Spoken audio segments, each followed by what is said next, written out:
你们永远想不到开一台路虎揽运来跑越野拉力到底有多爽。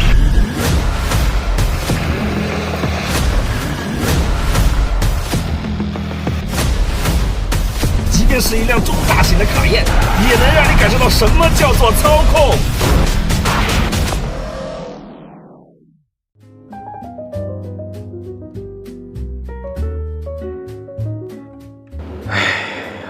怎么了？情绪不是很高啊？别提了，我们最近拍这些车啊，都太接地气了，乏味无趣。老实说，是不是想拍好车了？还是你懂我啊，有那么一丢丢想法。那保时捷，你哪弄的？哎，激动啥？路虎。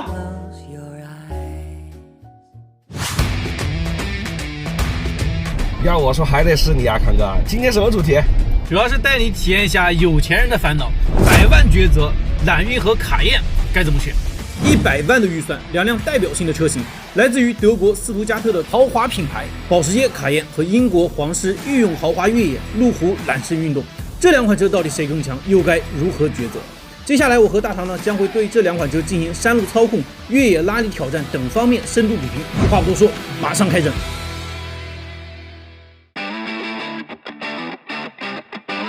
山路操控比拼之前呢，我们决定先对这两款车进行性能实测。你看，咱俩这两台车都是 3.0T， 还都是6缸，还都是8AT 车型，你觉得咱俩谁快一些？那必是我保时捷啊！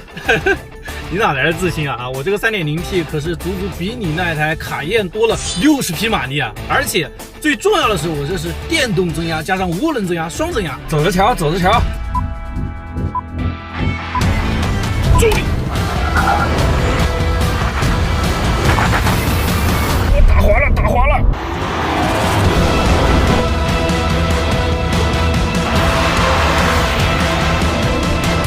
怎么又坏啊？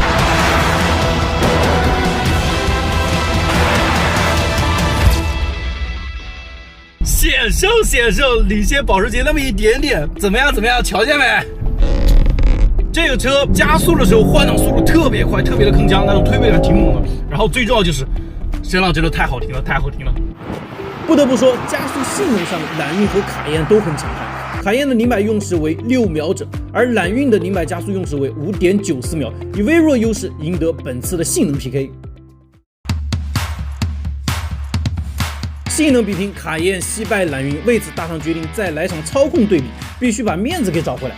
那这个环节呢，山路计时挑战，从山脚出发，经过盘山公路抵达山顶，用时更短者获胜。走你！到了山路上，那就是我保时捷的主场了。即便是一辆中大型的卡宴，也能让你感受到什么叫做操控。不弯，降档，给油，换挡速度非常快，一气呵成，完全没有拖泥带水的感觉。这个转向也是非常听话，指哪儿打哪儿。当然了，跟自家小弟迈凯伦相比呢，它的操控稍微会弱一点，但是在这个级别里边，卡宴的操控还是很能打的。OK， 回头弯，给油。保时捷的运动基因是刻在骨子里的，它这套空气悬架降低以后，支撑性非常的好，而且路感也很清晰。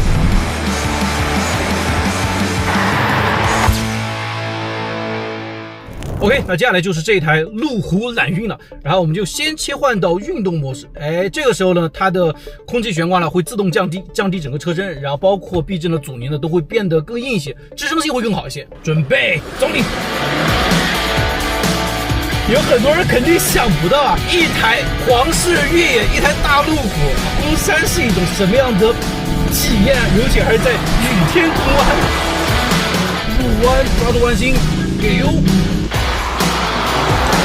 这台车呢，其实它非常大的优点就在于它是有电动增压加上涡轮增压的。像这种低速弯道的时候，电动增压就可以很好的弥补大贯量涡轮的动力响应迟滞的问题。它甚至在这种低速弯道里面的动力响应比卡宴来的更直接一些。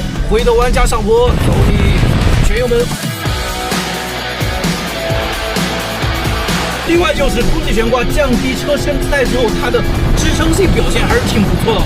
没想到这台车居然在山洞里面能够这么灵活，哇！你要知道这台车是很大很大的，而且这台车我们在运动模式下大脚油门的时候，它的抓超手会自动闭合，然后这一台车的全地形反馈系统呢，其实在这种湿滑的山路上也会大大提升你的安全和操控。另外一方面就是它的转向虽然没有卡宴来的那么贼，但是也足够让你在山路里面开起来游刃有余了。加油加油加油，准备出线！结果山路挑战环节呢，大唐终于是找回颜面。保时捷卡宴挑战用时更短为2分12秒57，而路虎揽运表现呢也足够惊艳，用时2分13秒25。动态体验之后呢，我们将这两台车开到了汽车越野公园，决定来一场拉力比拼。拉力比赛之前呢，我们先来一个开胃菜，爬一个30度左右的坡。这个坡放在平常肯定是没什么难度的，对于一台4驱车来说。但是呢，到现在为止已经下了3天的雨了，全部都是泥泞路，而且我的4个轮子上也已经裹满泥了，所以说基本上是没有什么附着力的啊。现在只能靠它的电子限滑了。哦 ，ESP 疯狂在闪。哇 ，ESC 进入先做发动机输出功率了，再踩，再踩，再踩。哦，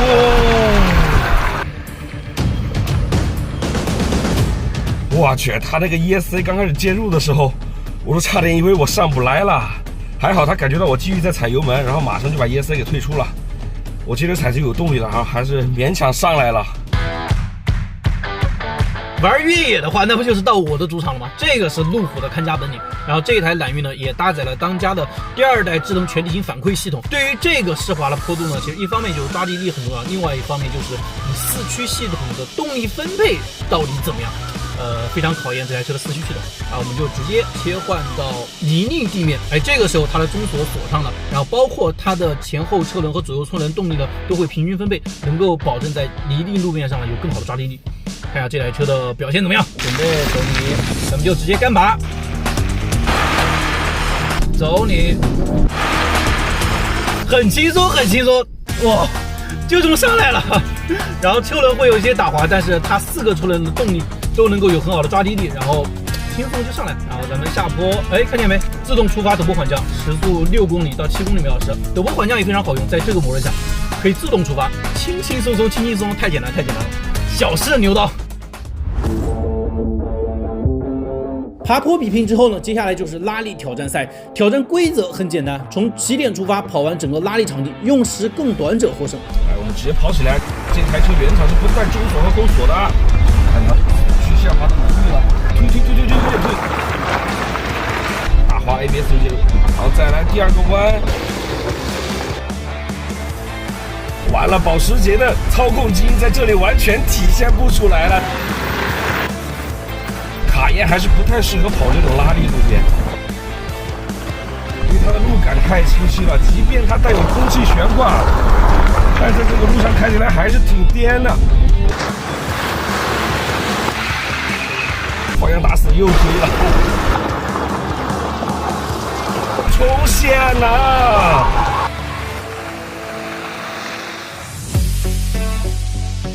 ！OK， 到这台路虎揽运的拉力挑战赛，然后这台车搭载了第2代智能全地形反馈系统呢，其实很重要的一点就是它能够采集到更多的路况信息和驾驶员的动态感知，并且多了一个 Auto 模式。然后在自动模式下的话，它可以根据路况啊、驾驶信息啊以及车辆的各种感知来自动的选择驾驶模式，包括对悬挂高度的调节啊，对避震阻尼的调节啊，等等方面。所以在这个环节呢，我们直接把所有的东西交给这台车就可以了。准备走你，回头弯，飘过来了。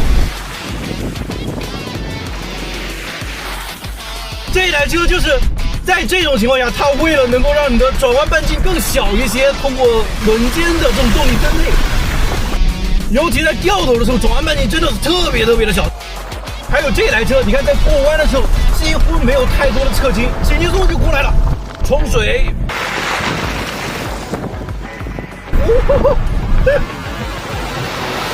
又是连续的 S1，这台车它能够根据路况信息的感知，尤其是在过弯的时候调整4个避震的阻尼，然后让这台车的侧倾变得很小。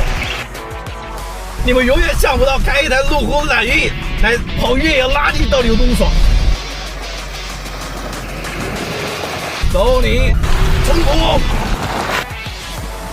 陆地非常稳。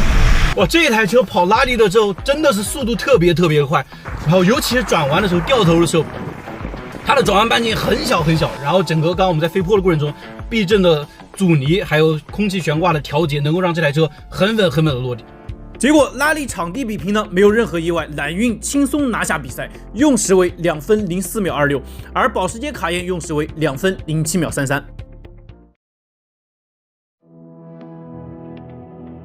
除了山路和越野，买这种100万级别 SUV 的消费者，他们大多数的用车场景都是在城市。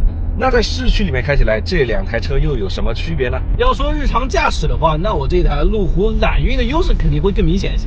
就不说别的吧，这2台车开在路上，到底谁的气场更强一些，就不用我多说了吧。就气场这一块的话，我觉得确实是揽运要更强一点，它开起来就有那种美国大片里面大佬座驾那种范儿。其实路虎揽运不管是坐起来还是开起来的感觉呢，明显都要更加高级一些。当然了，2款车都是100万级别的 SUV， 它们的日常体验都足够高级，尤其是底盘和车厢隔音方面。但是在驾驶体验方面，它们还是有些不同的啊。就比如卡宴，它的运动属性会明显更强一些，比如它的路感更清晰，底盘更紧绷啊。再比如它的转向阻尼也会更重一些。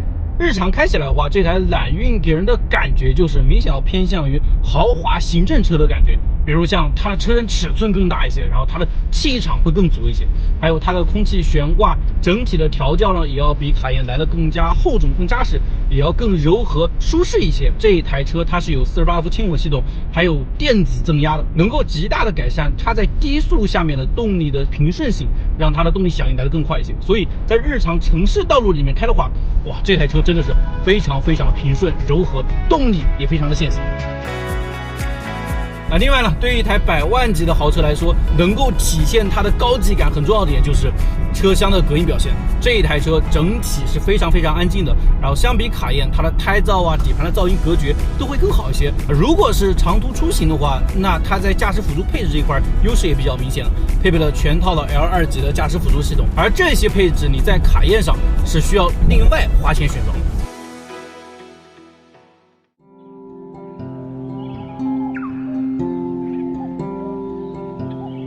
OK， 那最后我们来做一个总结。其实这2台车作为100万级的豪华 SUV， 它们的产品力真的都挺强的了。确实啊，毕竟都这个价位了，里子面子那肯定都不差事儿。只是我这台卡宴呢，它的运动属性会更强一些，喜欢驾驶操控的消费者可以考虑。只是它那个空间确实没有揽运宽敞。在加速性能方面的话，揽运会稍微再快那么点点。那卡宴的运动和操控表现确实是很强的，不过在日常使用上，空间以及舒适性体验这一块呢，还是我这台揽运表现得更好一些。最重要的就是在颜值、气场以及行政豪华的感觉上，这台揽运是真的强啊。所以这2台车呢，就看大家的喜好怎么去选择了。有趣有料，欢迎关注汽车天涯。